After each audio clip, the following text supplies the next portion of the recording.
right, welcome back to the deep dive.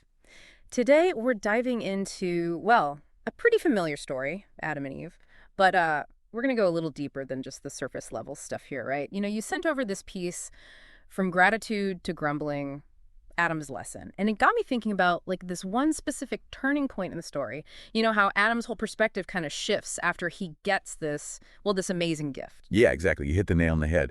That shift from what seems like pure joy to, well, something not so appreciative, that's where the real meat of the story is, I think. So in this deep dive, what we really want to understand is what Adam's experience teaches us about gratitude. And just as important, the dangers of ungratefulness.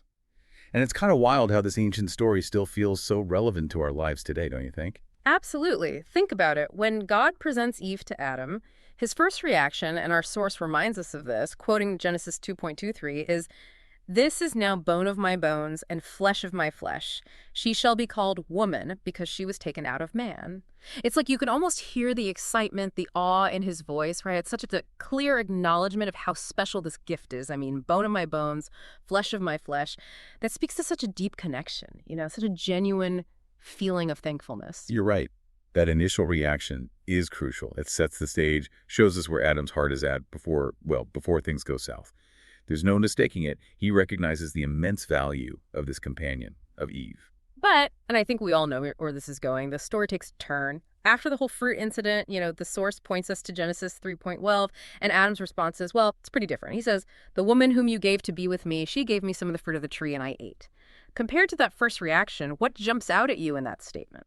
Honestly, the complete 180 in his tone, it's jarring. Yeah. That initial joy, that gratitude, it's gone, vanished. And what we're left with sounds a lot like, well, like he's trying to pass the buck. And notice how he phrases it. The woman whom you gave to be with me.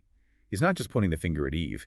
There's this subtle blame directed at God, too, isn't there? It's like, hey, this is your fault. You gave her to me. Yeah, let's break that down a bit.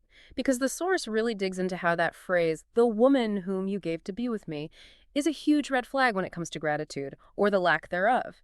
It almost suggests, and the piece makes this argument pretty convincingly, that maybe, deep down, Adam didn't even really want or appreciate this gift in the first place.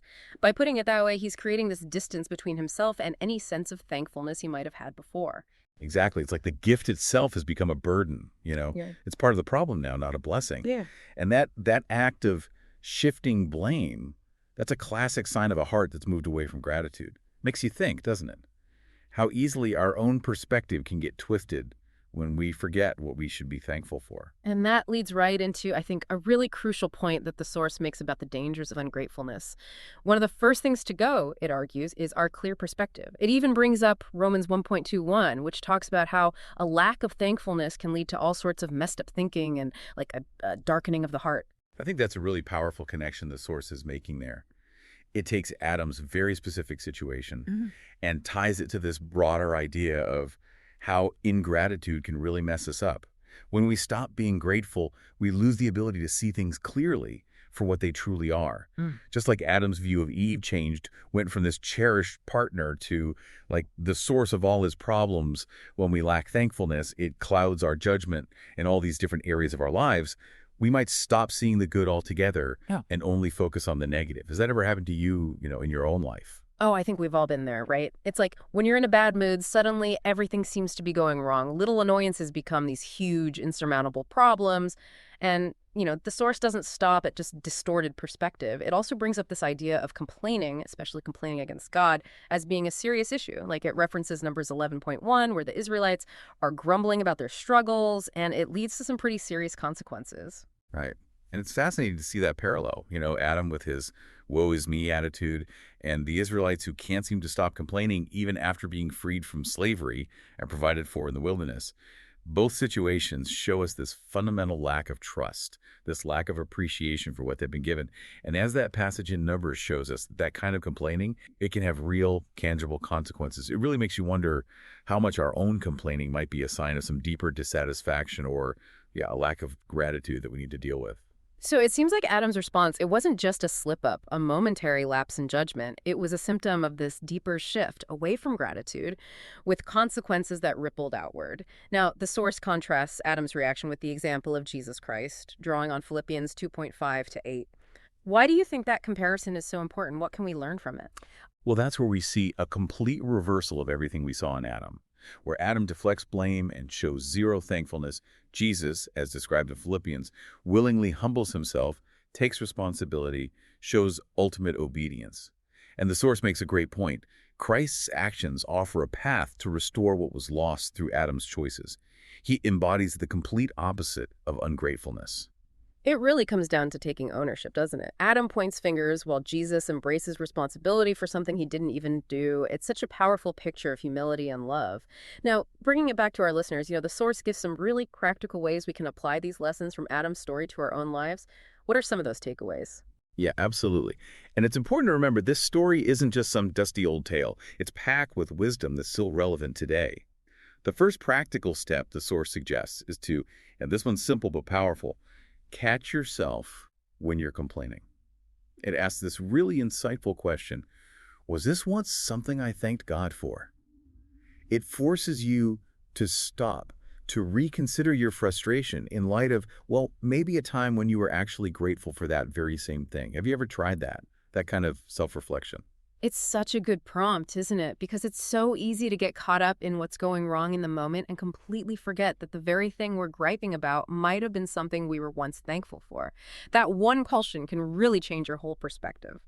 The second application the source gives is to acknowledge God's gifts daily. It recommends taking a few minutes each day to write down at least one thing you're grateful for, just to build that habit of thankfulness. And that practice, it can be incredibly powerful, I think, because it trains your mind to actively look for the good, even when things are tough. By recognizing and acknowledging those good things, you're building this foundation of gratitude that can help you through tough times. It's like working out a muscle. The more you practice gratitude, the stronger it gets. Makes sense. And the final practical step is to own your mistakes before God.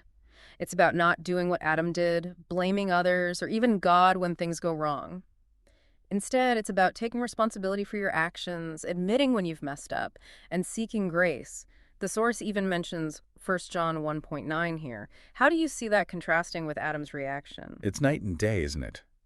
Adam trying to deflect, to shift the blame, whereas this principle encourages us to own up to our mistakes. By acknowledging our part and asking for forgiveness, we're choosing humility over pride, and we're preventing that bitterness and resentment that often comes with ungratefulness and blame shifting. It's about taking a good, hard look in the mirror instead of pointing fingers. So as we wrap up this deep dive, I think it's clear that the main message from Adam's story, the one that from gratitude to grumbling really highlights, isn't just about the fruit, right? The real issue was that internal shift, the move from a heart full of gratitude for this incredible gift to a place of complaining and blame. And like we've been talking about, that same pattern can show up in our lives today whenever we lose sight of the good stuff amidst all the challenges life throws our way. Absolutely. Adam's response is like the complete opposite of Jesus' example, where he willingly takes responsibility and shows unwavering humility. Understanding that difference, that's where the real lasting wisdom of this story lies, I think. So here's something to chew on. In your own life, are you more in a state of gratitude, or are there areas where you're maybe grumbling more than you realize? And what kind of impact could it have on your day-to-day life if you made a conscious choice to be thankful no matter what's going on around you? Because reflecting on that one crucial shift in Adam's story that moved from joyful recipient to resentful complainer might just give you some powerful insights into your own journey.